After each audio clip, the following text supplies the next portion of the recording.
Before we get going here today, I'd be remiss if I didn't chat a little about what is going on in the world today. Crazy times for all of us. And I want to give a shout out to the people on the front line, of course, our doctors, nurses, healthcare people, but also the people at the grocery store, the hardware store, at the restaurants, the delivery people. And I want to give special love to the people in the hospitality business, musicians, event planners. It's been such an unprecedented time in our history and such a brutal time for self-employed people especially. Anyway, my love goes out to you. I know we'll make it through this. Please be safe. I wish your families health, love, and thank you again for spending an hour with us. All right, back to business. If you enjoy this podcast, do me a favor. Wherever you got this podcast, please go back there, leave us a rating, and how about leaving us a review as well? And what that does is it raises awareness so more people can come to the party and enjoy this podcast as well. We'd also love to have you along for the ride as our partner. You want to help us put on this show? Go to patreon.com/Music on the Run podcast. Again, that's patreon.com/Music on the Run podcast. And you can financially support all aspects of this podcast. You get a lot of cool stuff in return. All the information's on that site, and we sure would appreciate it. Okay, on to the interview.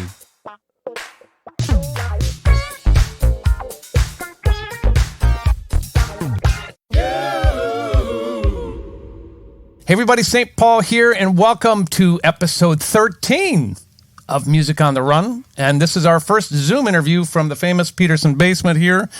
Almost 60 years worth of music has been played and made down here from my mom and dad, my brothers and sisters. So we're having fun. We are hunkered down and we are safe, and I hope you are too. My next guest is a singer, an actor, a dancer, a producer, a television and radio personality. The guy does it all. He entered show business at the tender age of 5 by joining his older brother's group, earning him so many top 10 singles and gold records. And he has also had an incredible solo career and one with some sister of his, but we'll talk about that later. Welcome, please, my dear buddy, Donny Osmond. How are you, Paul brother? Peterson. I'm good. How are you? I'm good. Where are you during this quarantine? I am in my vocal booth in my home. This is where I've been recording for years. What are you recording? Tell me what you're up to. What's keeping you busy? I'm recording my 62nd album, if you can believe that one.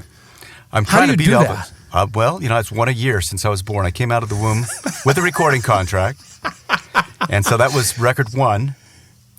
No, I think I was doing an interview the other day, and this guy told me that, and I haven't done the research. I think he's right. The only two people that have beat me is Elvis and Frank Zappa, and they're both dead, so I can beat them.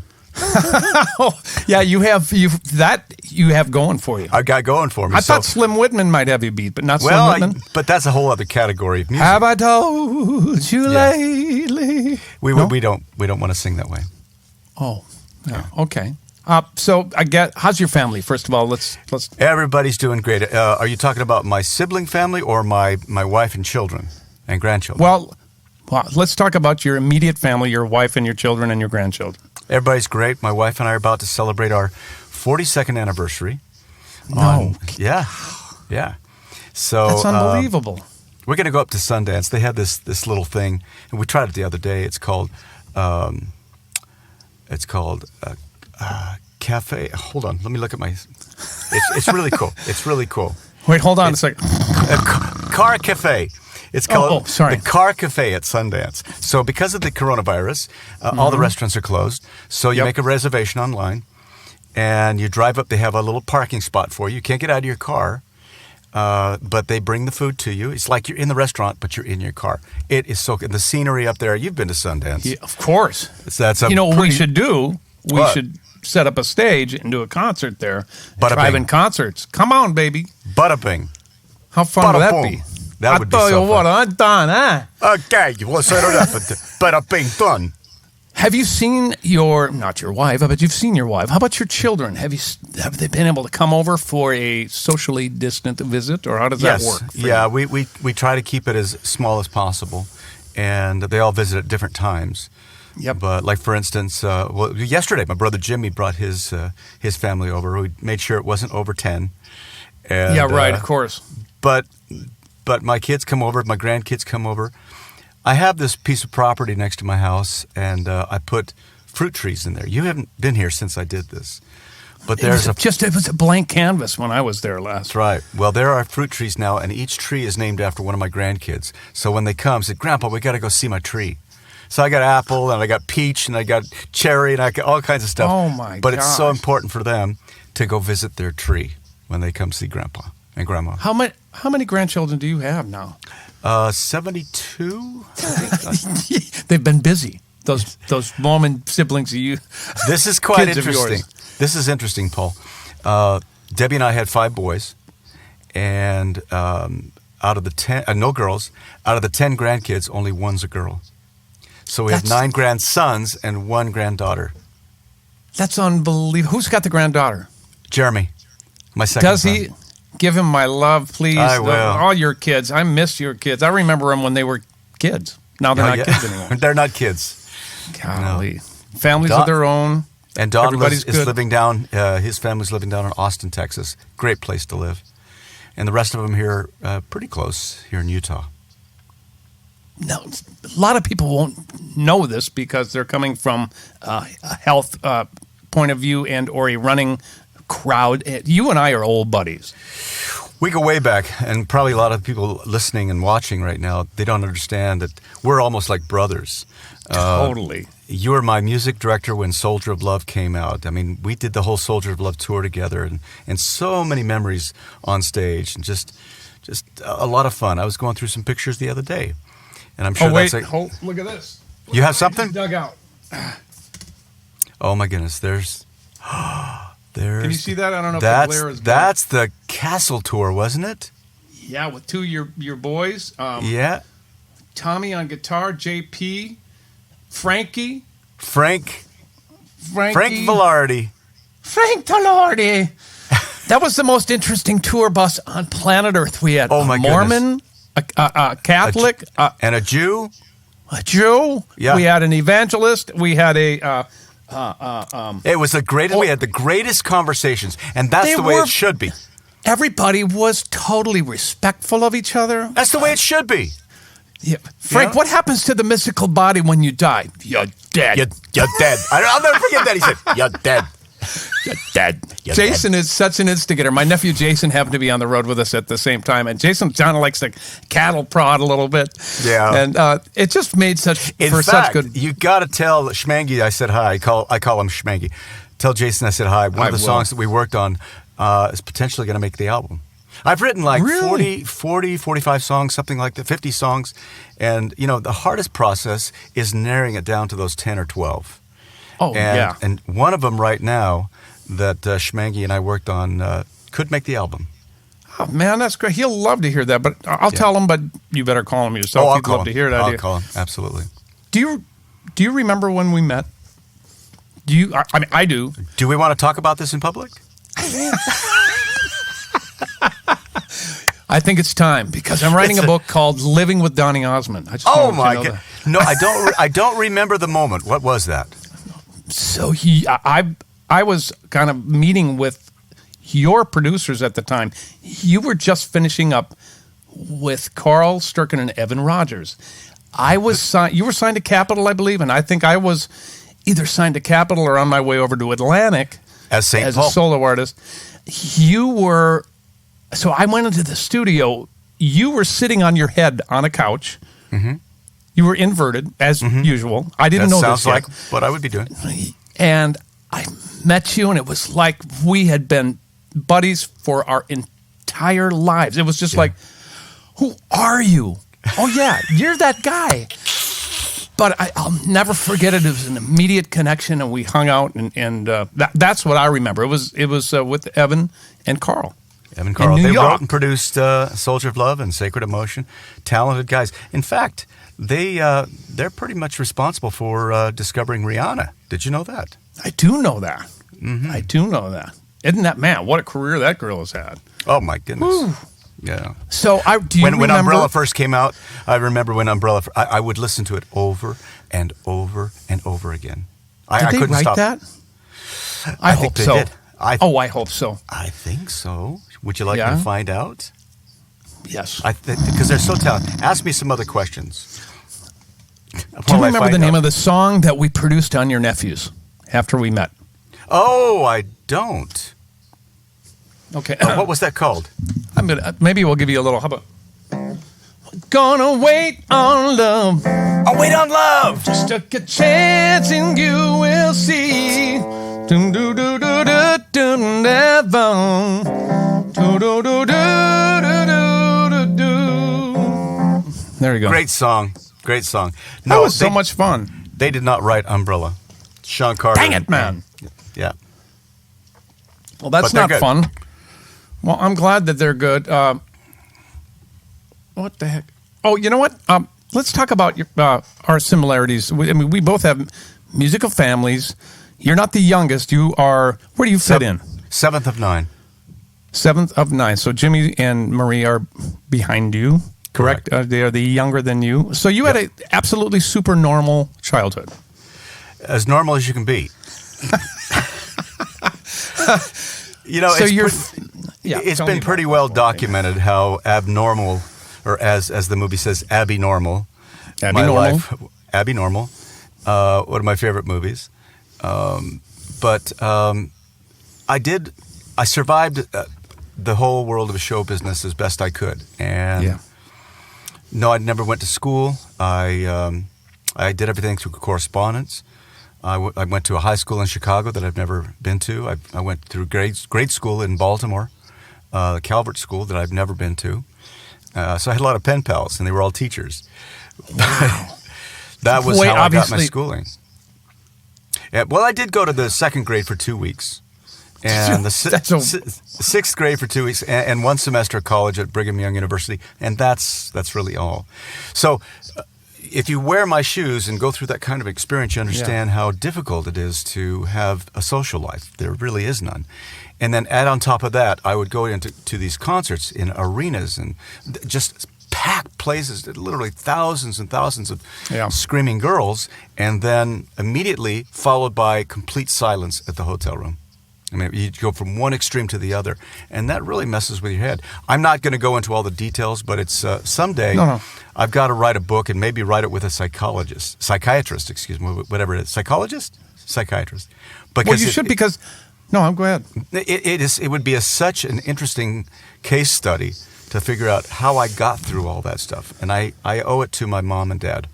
They were the best, and my faith. Were they musical, Donnie, your mom and dad?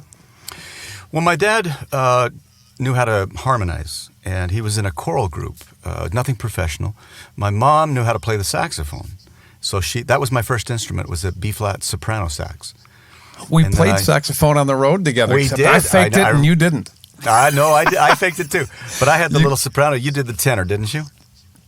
My uncle's tenor from the 1930s. I know, that was so amazing. And then Schmaggy was playing as well. I think he was on played the alto. Yeah. And he can play. Oh, he can play. So that was your first instrument was saxophone because of your mom. That's right. But we would harmonize.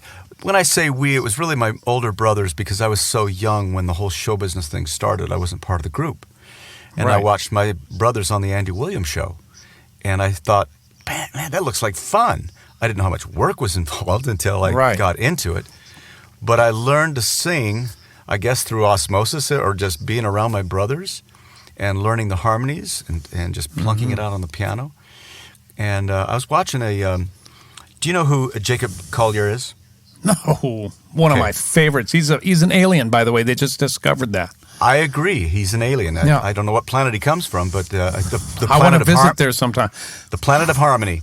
But I was he's something else. Oh, but he went to a level that I know I kind of related to. I mean, I'm not on that level, obviously, as Jacob Collier. But the harmonies, but the harmonies that my brothers and I did in the early days. Yeah.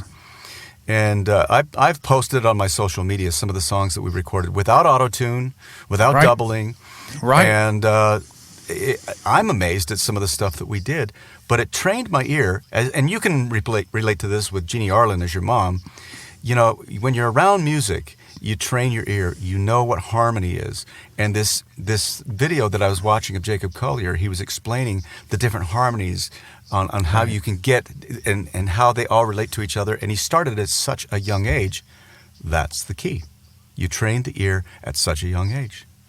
So when you ask me about my, growing up in childhood and stuff like that, I can't complain because I had such amazing training being around the best of the best. I remember learning how to sing, watching Sinatra and being on the same show. But you were hanging with him. It wasn't you were watching him. You were hanging out with him. See, that's the interesting thing. As I look back on my life, I realized these people who were legends were my teachers because I was around them and I did shows with them, and I never appreciated because it was a natural thing for you. It was my life. Of course people ask me, what's it like growing up in show business? It's normal. It's my norm. Right. And when I look back and people say, well, who was your favorite to work with? I mean, Bob Hope, Lucille Ball, I learned, just all these learning comedy from Jerry Lewis and Milton Berle during the Donny Marie stages of that stage of my life. But then I go back further, and Henry Mancini was my pianist, and Henry Mancini was my conductor. Dave Grusin was my pianist. Nobody good then. Nobody good. So in between shows at Caesar's Palace, I'd say, "Hey, Dave," and I'm this little teeny kid, Hi, Dave. Hey, Dave, will you do me a favor? And he said, "Can you show me some chords?" So Dave Grusin would sit me down at the piano and show me chords and harmonies, and I realized what I was singing based upon what he was playing. And then I was able to put the two together.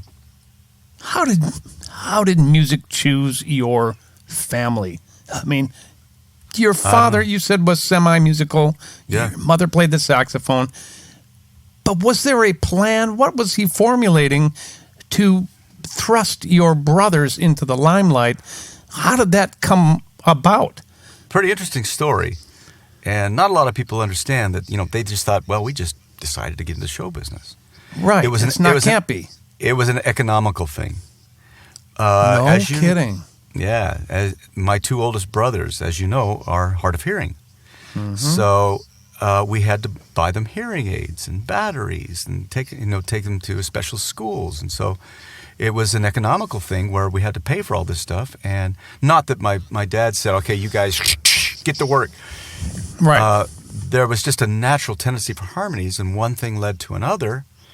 And another interesting little bit of a side story, trivia, the Children's Miracle Network, right? Of course. It's everybody knows that. My mom started that. Your kid, for some reason, I thought your sister did. No. Well, she claims. Your mom did. She claims she created everything. Oh, yeah. She wrote the first song ever sung, too. So. I write the songs. I wrote that one, too. But, no, my mom, if you dig down deep enough, you understand that the Children's Miracle Network is under the auspices or umbrella of the Osmond Foundation. And so my mom created a foundation initially to help the hearing impaired because of my brothers. And that just blossomed into just helping children in general all over the world. And it's become one of the largest, if not the largest, children's charity. But that was really the impetus of the whole show business thing, is to help pay for hearing aids for Verl and Tom. Olive, get the kids out there on the stage. Let them harmonize for a minute. Make $20. Then come back and pick them up in a couple hours. 20? So we could have made 20? I was making 2. So what is it like to make music with your brothers? You got your older brothers. Look, I'm the youngest, so I understand that growing up with older brothers and sisters. Were they mentors to you then as well? Alan was really the guy in charge. He was the oldest of the group, and of the 5 of us. And we would always look to Alan because there always had to be a leader on stage. Right. We couldn't have 5 leaders. And even when Andy Williams would tell us, okay, you guys are going to do this, you're going to do that, we'd get all this music from George Weil and all these great writers back then. Earl Brown was a genius at harmonies, but he'd throw us these arrangements. And we'd look at all these little ants on this music, and it's like, there's too many ants here. And Alan would pluck out one note at a time, and because he knew how to read treble and bass clef. I never learned bass clef. I just had to worry about the lead and sometimes the harmonies. Right. But we would, Paul, we would spend hours, sometimes all day, behind this piano in our rehearsal hall. And our mom would bring us food, and just so we could just keep going and not stop. But so your dad trying? How was he involved? He was more like a manager at that point in time. At that point in time, he was kind of like manager. But then Don Williams, Andy's brother, stepped in when things started going, and then eventually, the manager I have today, Jim Morey, was my manager back when I was about 9 or 10 years. Isn't that amazing? We parted ways and started doing our thing, and then about 8, 9 years ago or something, we came back together, and we have plans, Paul. Do you? When this coronavirus thing ends. Yep. Of course, you never really know how the plans are going to go out. You can have great intentions, and then you just follow as you release it. But I'm so proud of this album. I've put together a show that's ready to go as soon as the venues are ready to go. Right. And it's the next stage of my life. You were part of a very important stage of my life when Soldier of Love came out. It's all about reinvention. I apologize beforehand because I'm going to get a little philosophical here. Okay? Please do. That's what this show is all about, too, because everybody out there wants to know not the normal questions from the guests that I have. Right. Because of our friendship, I would cherish that aspect of this interview big time. Well, there's a thing called the sigmoid curve. Have you ever heard of it? Sigmoid curve? So everything, in my opinion, everything in life has a kind of a relationship with a sigmoid curve.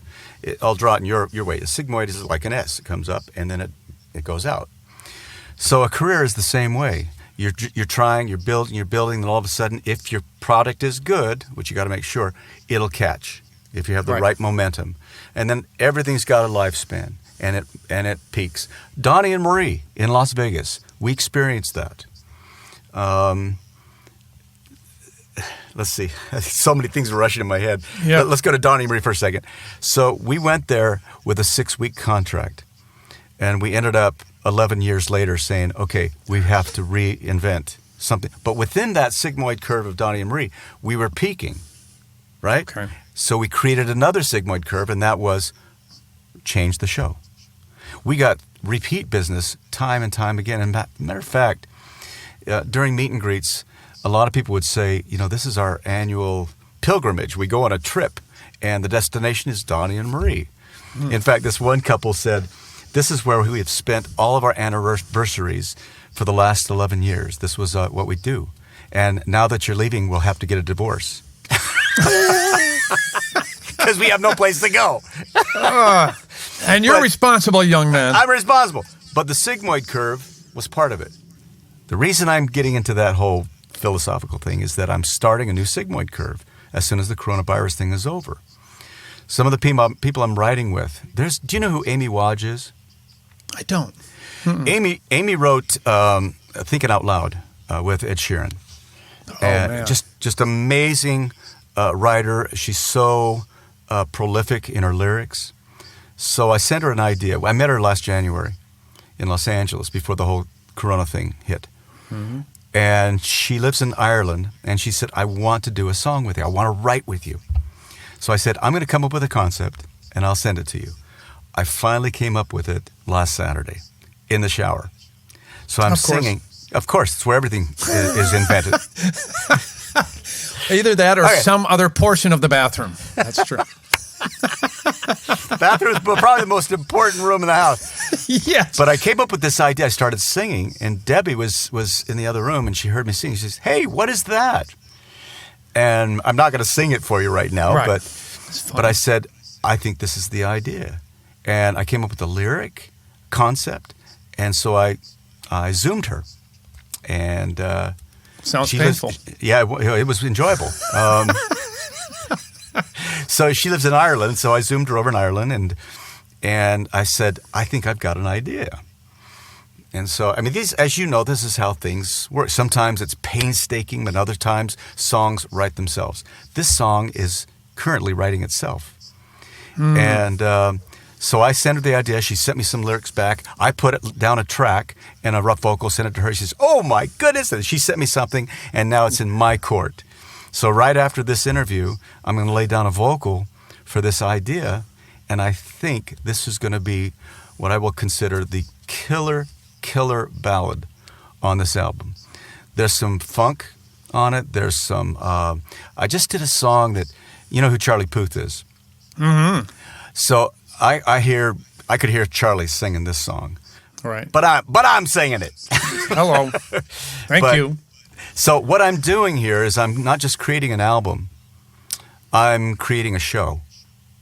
I'm creating such variety. But when I do a show, as you can understand, sorry, I'm all over the place with stuff, so bear with me.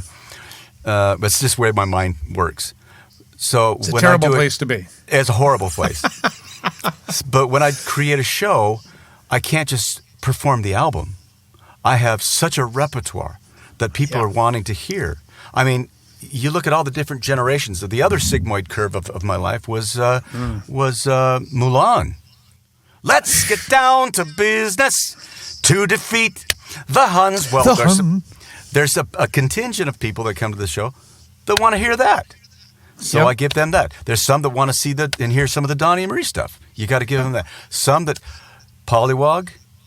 I've created a segment in my show. I don't know if I want to give it away yet. But give me a little bit. I'll give you a little bit. Out of the 62 albums, right? Yep. Anybody in this particular part of the segment of the show can call out any song on any album, and boom, we do it just like that. I figured out the technology. I got it worked out, and how many songs there are, and it's not too laborious for the band or myself. But any song from any album, regardless of when it came out, of all 62 albums, I can do just like that. Just like you do the birthday thing in Vegas. Now, I've come into my research on your show. Brilliant. Yeah, just like that. Brilliant. Just like that. Yeah.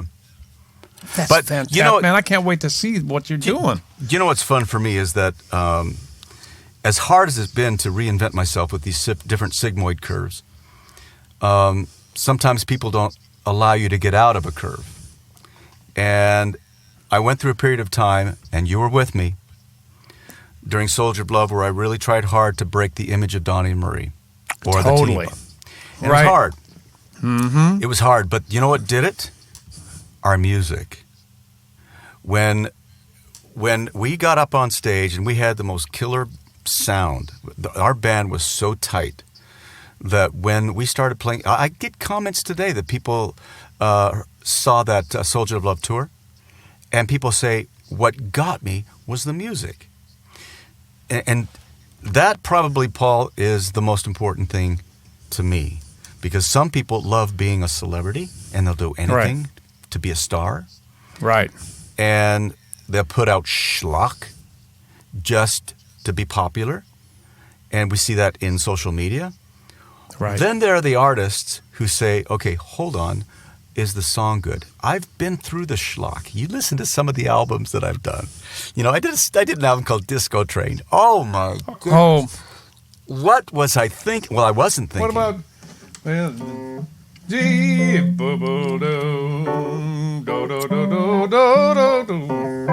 That wasn't Disco Train. That was a good one. No, that was a good one compared to Disco Train. I like that song. You've always made fun of that song. Deep Purple? Well, you know, that was a great song. I thought so too. But the challenge... Schlock. No schlock for you. I've been through the schlock. Okay. In fact, I remember going into a studio to do vocals on songs that I just heard 5 minutes before. You know, my producer at the time just said, just sing this, just sing that, just whatever you do, it'll go gold. It went gold, it sold, but I paid the price afterwards, and then you got to rebuild with a different sigmoid. And that's what this album's going to do, hopefully. So credibility or longevity, what exactly would you call that? I mean, if you're picking the right material for you at the time, I mean, those songs probably served a purpose. Very, very good point, Paul. They served a purpose because it meant a lot to a specific generation of, I didn't have the guys back then. The girls, the little prepubescent girls, they were in there listening to those records time and time and time, over and over and over again. In fact, and I think I told you this experience, but I'll tell you again. You were with me. What am I thinking? You were actually with me. Well, tell me, did I have fun? We had it was during the Soldier of Love tour, and we were in New Jersey. I can't remember the theater. Red Bank? The Count Basie Theater, I think it was. Count Basie. So we were doing the show, and everybody kept yelling, "Sing Poppy Love, sing Poppy Love," and that just really irked me. And you knew how much it was irking me, because the music we were giving them was anything but what I did in the past. So finally, I turned around to you, since you were my music director, and I said, "Stop." And you stopped the band. I don't know if you remember this moment, but I walked up to you, I said, "Guys, give me a heavy metal version of Puppy Love." and everybody started laughing, and and I hit the floor, and they call it Puppy Love, and hitting the floor. Right, I do remember that. It was fantastic. I do remember that. We were loving it. We were laughing, and some people in the audience were obligatorily laughing. Right. Because after the show, you guys were in the bus, and I was the last one to get out. And I walked out of the stage door, and this fan stopped me. And she said, "Why did you make fun of Puppy Love?" I said, "Well, it's my song. I can do whatever I want to with it." And right.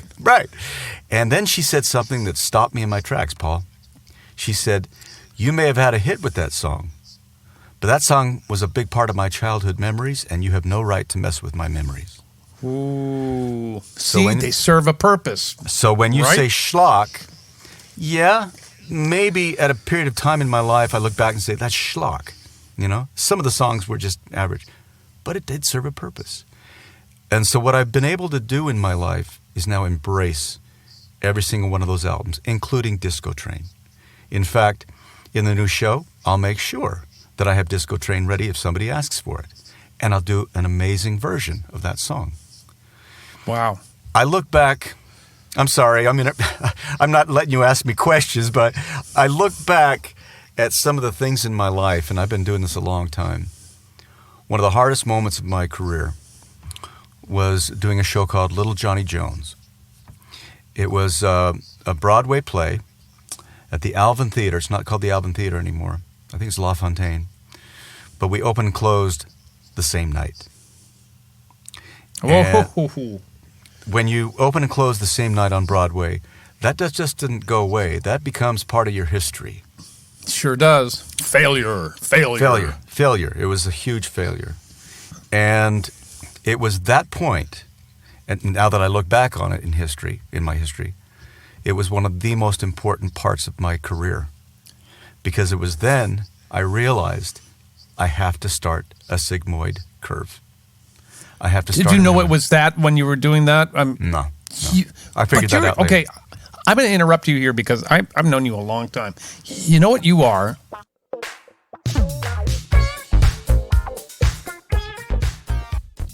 We're going to break away for a second here so I can tell you about a couple really important items.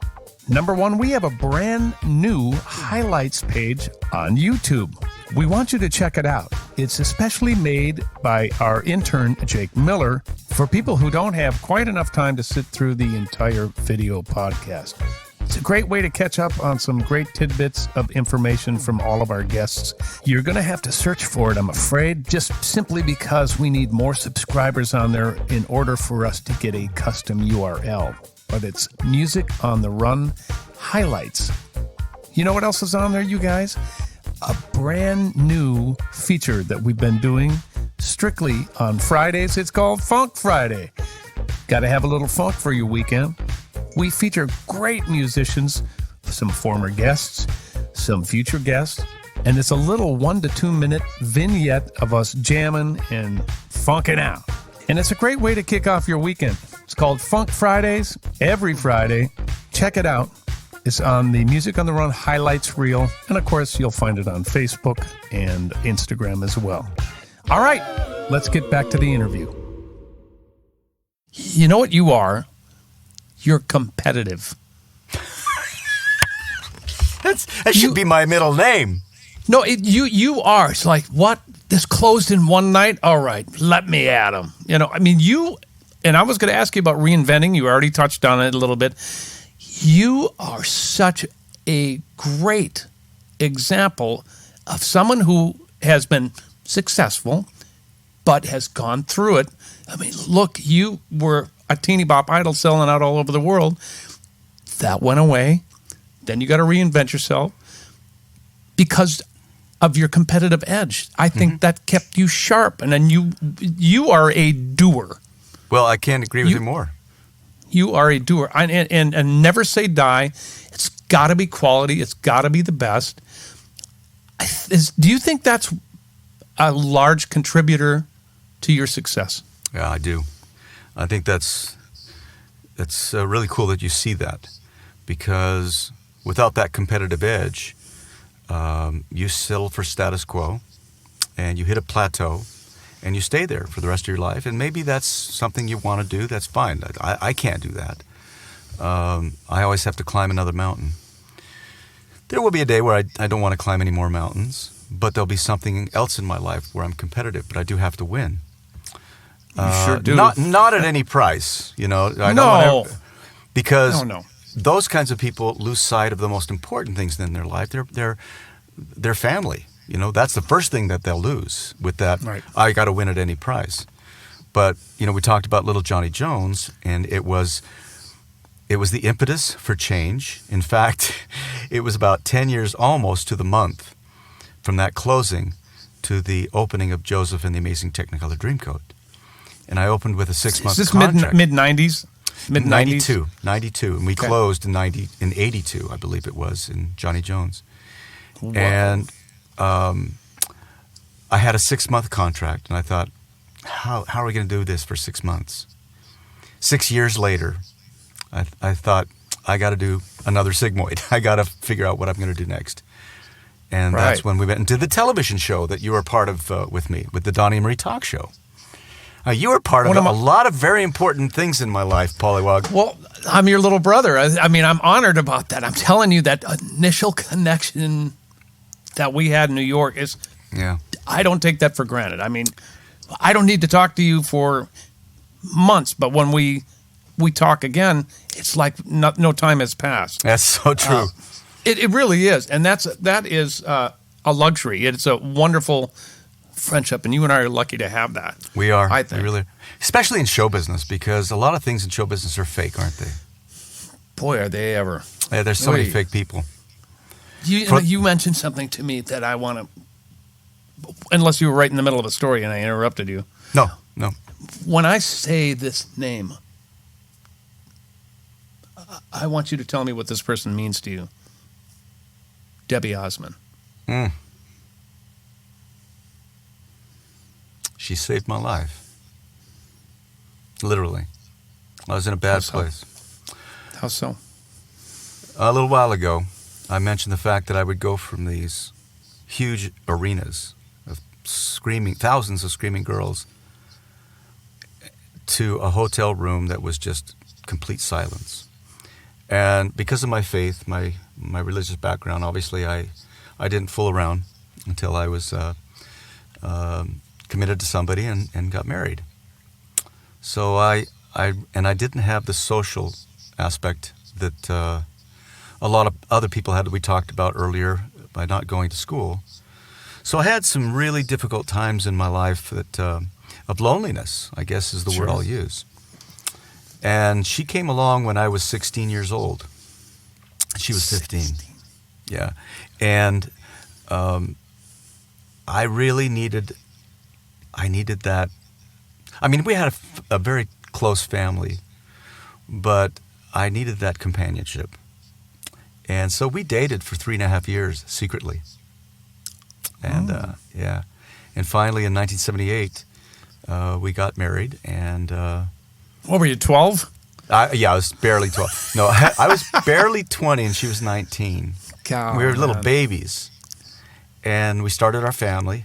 Babies making babies, basically. Right. And it was the best thing that I could ever did in my life because it gave me balance. It gave me something to go home to after I worked really hard out on the road. And she gave me that. In fact, this song I was just talking to you about that I'm writing with Amy Wadge, I hit a brick wall, as we do, all right? And you know that. Yes. And guess who got me through the brick wall? Debbie. Right. We woke up, and it was just a couple days ago. She said, "Why don't you try this?" And I never thought of doing that particular thing, so I came in here in my studio and tried that, and I said, "Oh my goodness, that's perfect." I sent it off to Amy. She said, "Oh my goodness, where did you come up with that?" I said, "Debbie." You should have said, "I thought of it all myself. She didn't help me a bit." No, it's me. That's that competitive edge, right?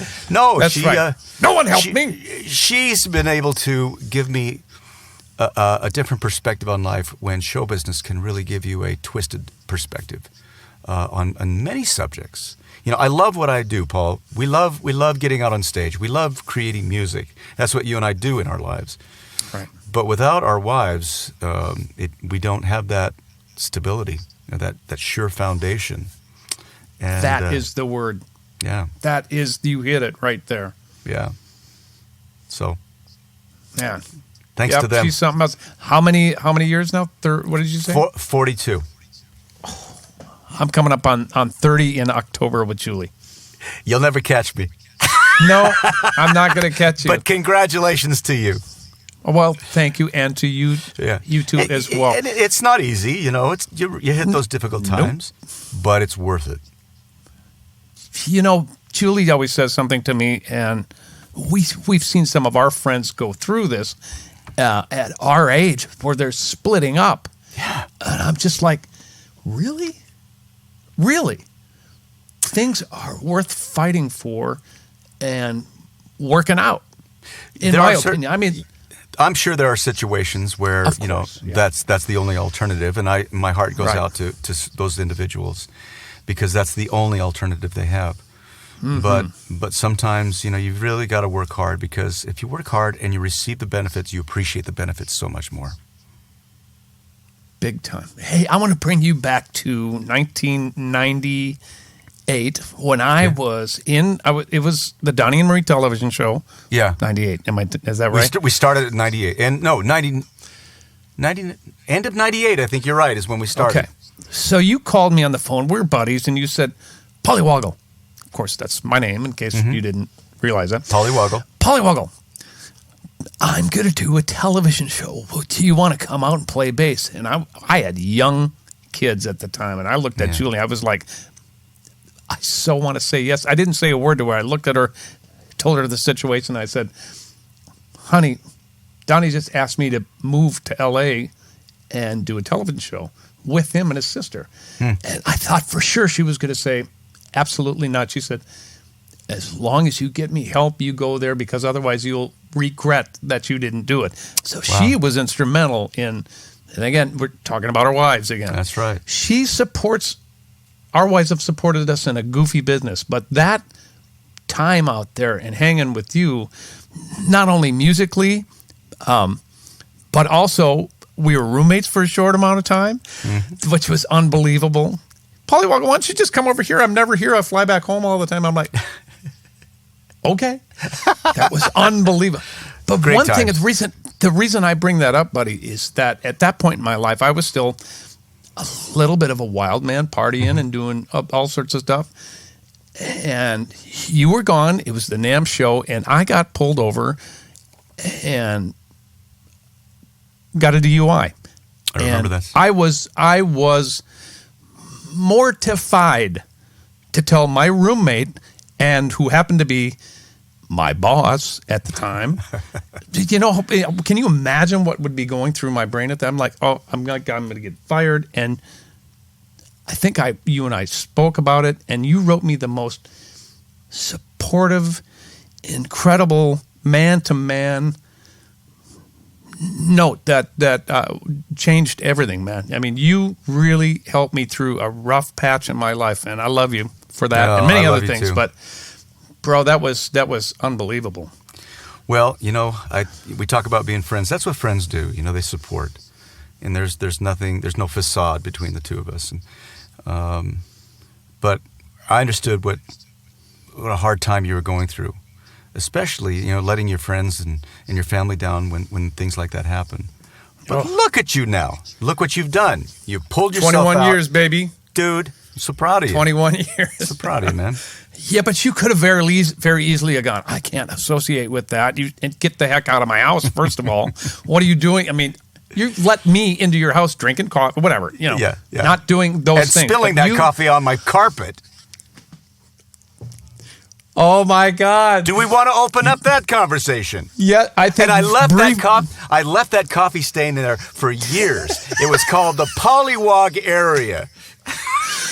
So we're doing a vocal at his house. I don't remember what record we were working on, but once again, I'm staying at your house in Provo, and I get up. I'm like, dude, can I borrow your bike? I want to get a cup of coffee because there's no coffee in your house, okay? No. And I need coffee. I'm highly caffeinated. So I go on your little bike, come back, and I have two larges because I need them in the studio. That's right. One goes on your rug and one goes in my belly. Right. And I was pretty happy with myself. And so was Debbie. Mortified on that beautiful white carpeting in your living room, I believe, right? I never forget, Dad, what's the stain on the carpet? Don't worry about it, son. We'll take care of it one of these days. One word for you, pollywoggle. It's a pollywog area. You want to know what's funny about your children is that when you would bring them out on the road, you know, I take great pride in the fact that we are close and that I have warped your mind. Although I think that you were warped before we met. I think we were both warped.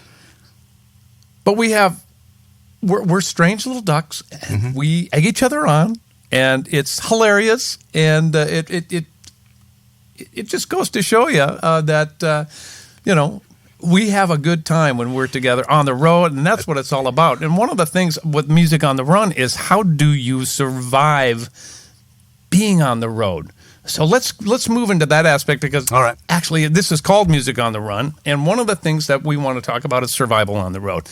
How do you stay in such good shape when you're away from home all the time? Especially let's talk more about what you were doing recently, and that is the Donny and Marie show in Vegas. Right. Well, you always have to have a workout regimen. You always have to be pushing yourself. I guess, again, that's the competitive edge of mine. Number one, you are what you eat, okay? And so I really try to eat healthy, but sometimes you can't. But the show itself, the way I perform, I exert so much energy. I'm all over the stage.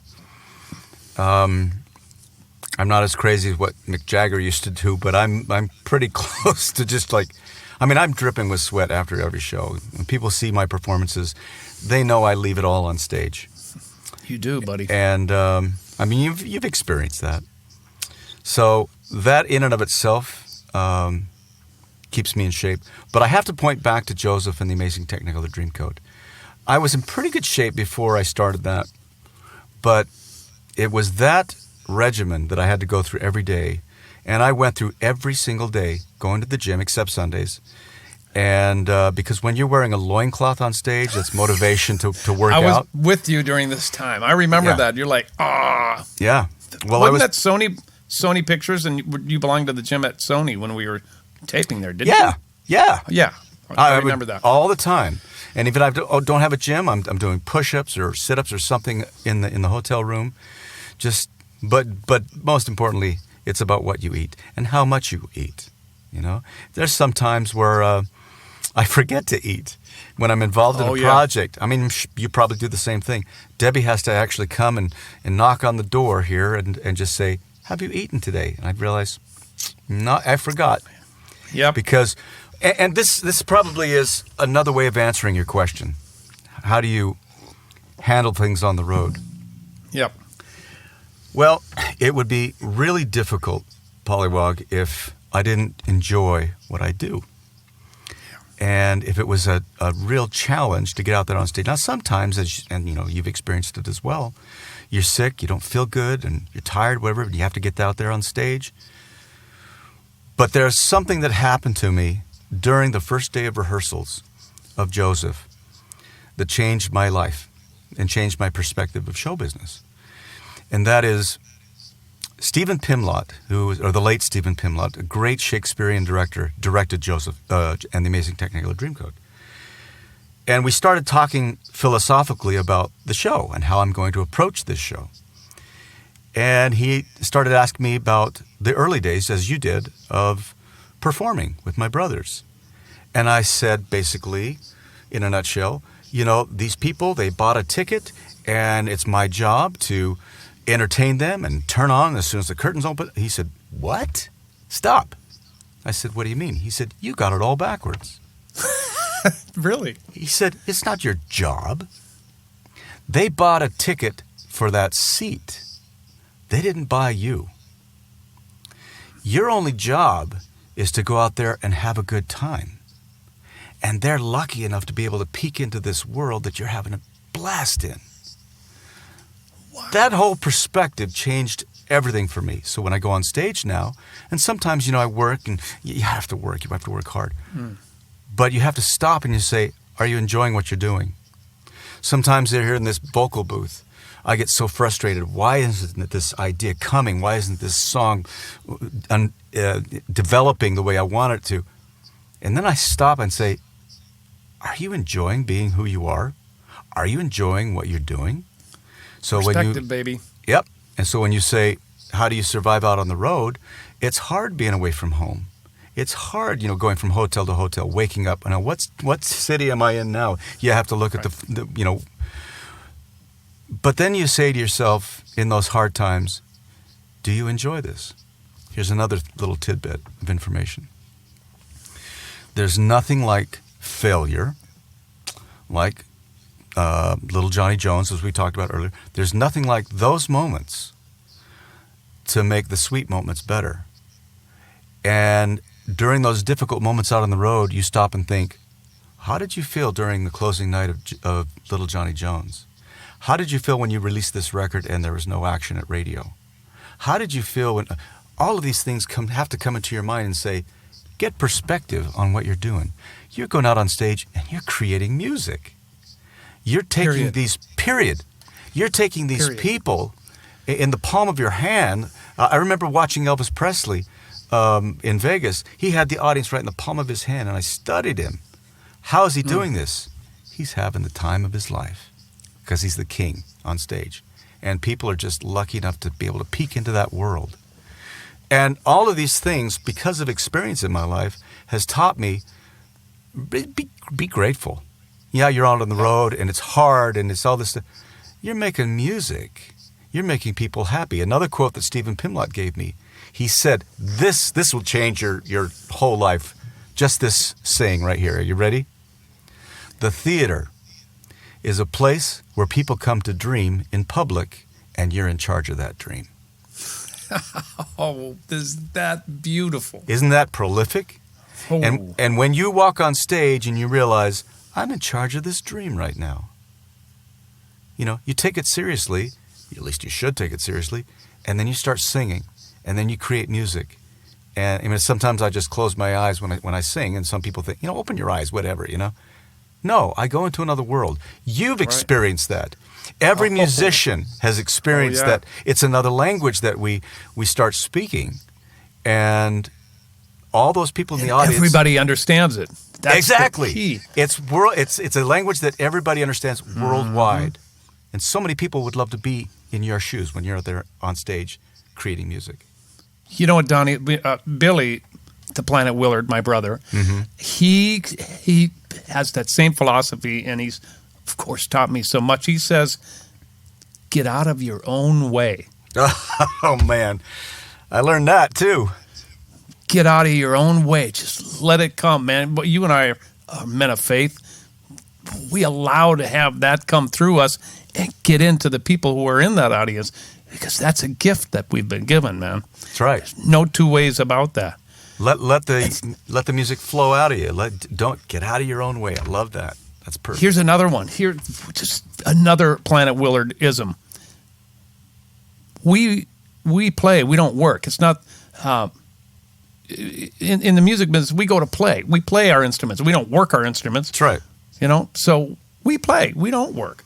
If you remember that, because as you've said, and as I've watched your career and, of course, researched for this, I see all the different things that could have totally made your life miserable.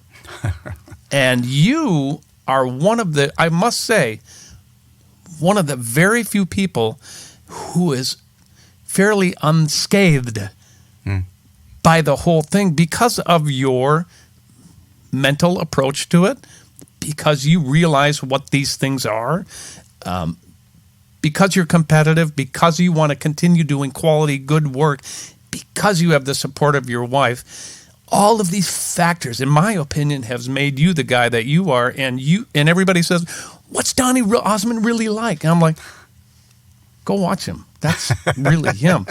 He smells kind of bad." It does. Yeah, that's the fact. I got to work on that. There's a little smell factor if you get too close, but it's not good. He should bathe more. That I learned from you. Thank you. Thank you for the compliment. I appreciate that. I really do. No, really. I mean, you could be a very different guy. You could have Debbie once again to the rescue.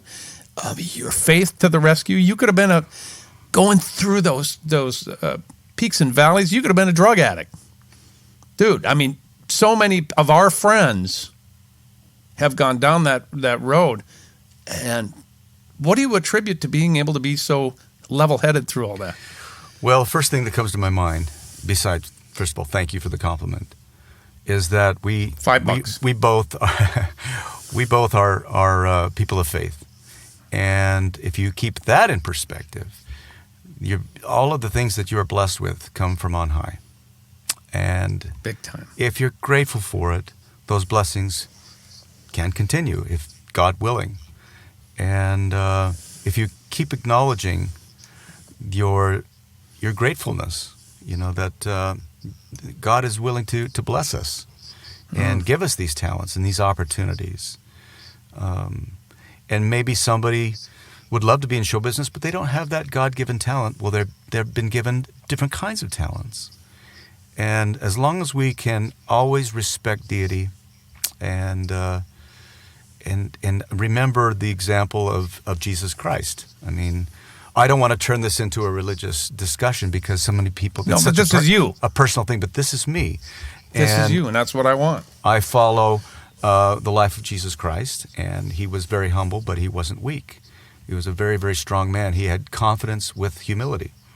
And it's a fine line to have confidence with humility. Because when you go on stage... And again, I learned this from Elvis, was that you go on stage not saying, "Oh, I hope you like my music. I hope you like this song. I hope you..." No. You go out there saying, "You're going to love this. You're absolutely going to..." It's attitude. You're going to love this.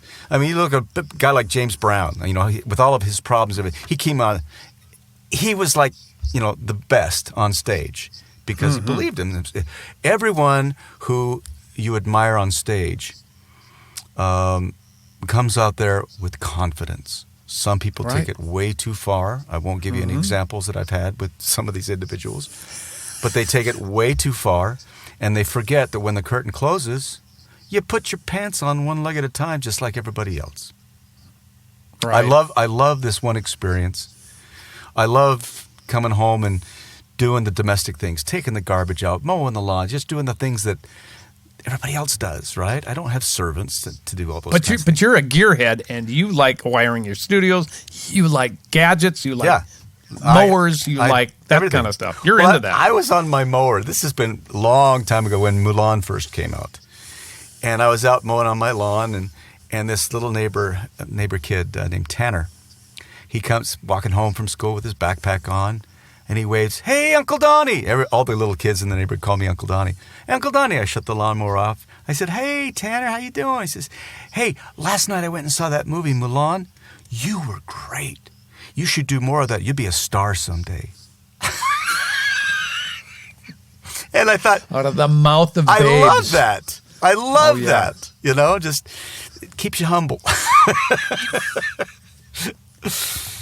I'm gonna wrap it up a little bit because I know I want to be respectful of you. Well, yeah, I got to go mow the lawn. Yeah, you need to get out to your tractor, but I need to ask about your brothers and sisters. Mm-hmm. How is everybody doing?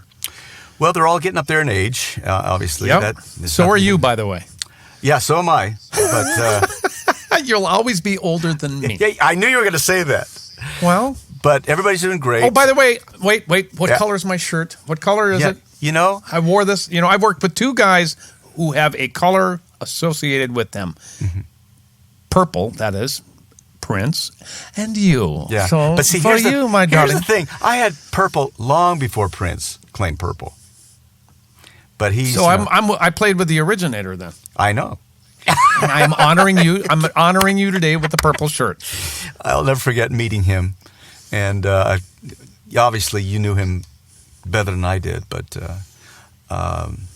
we were working on a song. I don't know if you remember this. We were at Paisley. Me and Ricky at Paisley. We were working on a song up in that room on ADATs, and I walk into the control room, and it was the most interesting conversation because there are certain people who are so cerebral, and when they look at you, it's like they're looking through you. Peter Gabriel did that to me as well. He was one of the executive producers of one of the albums. It was the Soldier Love album is basically is the one he was. And he would walk into the studio when I was over at in Box, over in England. And he would come in and just drop the strangest ideas. And I thought, okay, that is weird. But guess what? We did it, and it worked. Prince was the same way, where when it came to music, he was like, okay, so focused. And he knew exactly what he wanted to do. And he was a genius. I mean, there's Michael Jackson. I knew him so well. Of course you did. And he was so focused on his music. There's the key. Those people who are very successful in this industry, you know, they don't sing and record music or albums and things like that to be a star. They want it because they're an artist. And there's a big difference. Oh boy, is there ever, man. Yeah. Go back to your brothers and sisters. Everybody's getting up there. I interrupted you. Okay, everybody. I still have everyone. I haven't lost any of my siblings. Thank goodness. Thank God. So it goes from Verl down to Tom and then Alan. Unfortunately, Alan got MS years ago, but he has got the most amazing attitude. He's such an inspiration in my life. And then Wayne. What's that? Good guy, I said. He's a great guy. I love your brothers, man. I had so much fun with them. Yeah. And then there's Wayne, who is, he unfortunately had a brain tumor, and they operated it. It was a successful operation, but he lost his hearing. So he can't sing anymore. What? Yeah. Oh, my. And so he's completely retired from show business, but again, great attitude. He's the comedian, isn't he? He's funny. Just walk in the room and you start laughing. And then there's Merrill. He goes out there every once in a while and does some gigs. And Good. Then and Jay, I think he's pretty much retired from show business as well. Okay. And then that's me. And then Marie, she's got her television show that she's doing on The Talk, and she does a great job. And then Jimmy, unfortunately. How is Jimmy? Yes. How is for those who don't know, he was performing in England, and in what they call a pantomime. And during the show, he had a stroke. Ugh. And here's the strange thing about it: he kept going. He kept performing. What? And right afterwards, he went to the hospital, and unfortunately, there were no doctors there, and so he had kept having a stroke, and they came at 6 a.m, I believe, and helped him. But he was here at the house yesterday. He's progressing. Okay. It's a long process, and he's progressing faster than a lot of people thought he would. But you know how some people have strokes and they end up in a very, very bad place. Jimmy is in a very, very good place. He still has this sense of humor and his love, and he's still my little young brother, and he's got all those memories. None of that was taken from him. Good, thank God. Yeah. Please give everybody my best. I will. Tell them I love them, and your kids and your lovely wife, your better half. Yes, for sure. One thing I want to remind you of, before your dad died, we were hanging out, probably the band and everything. He came, pulled me aside, and he said, "You take care of my son." Oh, really? Talking about when we were out on the road. You take good care of him. Watch out for him. And I always watch out for you, man. That's cool. Yeah, he was a great man. Isn't that cool? Great guy. He sure was. Great guy. What's up next for you? The record's coming, and then you've got some surprise shows. What else? The record, well, I'm totally focused on the album right now. It's finishing. That's my number one priority. But as I said earlier, this album is not just a bunch of music. It's the show. So I'm creating the show along with it. It's a technological nightmare with all the stuff that I wanted to get done on this show. Perfect for you. Oh, but it's right up my alley. It's totally up your alley. You will thrive and win, by the way, because you're a competitive son of a gun. So some of the guys that I'm working with to help me with this, they think, that's impossible. I said, that's what you think, and we're going to get it done. And we will get it done, so it's going to be a cool show. Very entertaining. I'm just having so much fun creating this next sigmoid curve of mine. It's going to be so much fun and satisfying, too, because I'm not trying to prove anything other than the artistry that God has given me. Have a good time doing it, man, and everybody loves you so much. My whole family sends you their love. You know, your Minnesota mom was my mom. She loved you like a son. There will never be another Jeannie Arlen. She was just gold. Yeah, she wasn't. Yeah. So Patty, I called Linda, her my Minneapolis mom. You sent her flower. Okay, quick story, and then I promise I'll let you go. Okay. She's on her deathbed. You sent the most beautiful bouquet of flowers.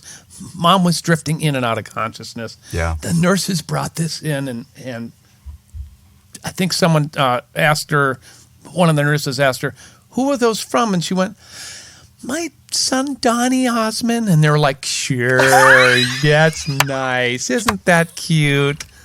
And then, sure enough, the card says from your Minnesota son, or from your Utah son, or something like that. I can't remember. But she loved you, and we all love you, brother. I can't wait to see what's next after this COVID thing.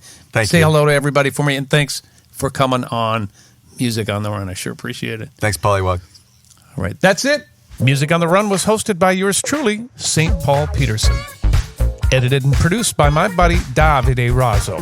Video editing by Ivan Sebastianov. And a very special thanks to the people who financially support this podcast. And remember, I'm definitely going running tomorrow in my purple Donny socks.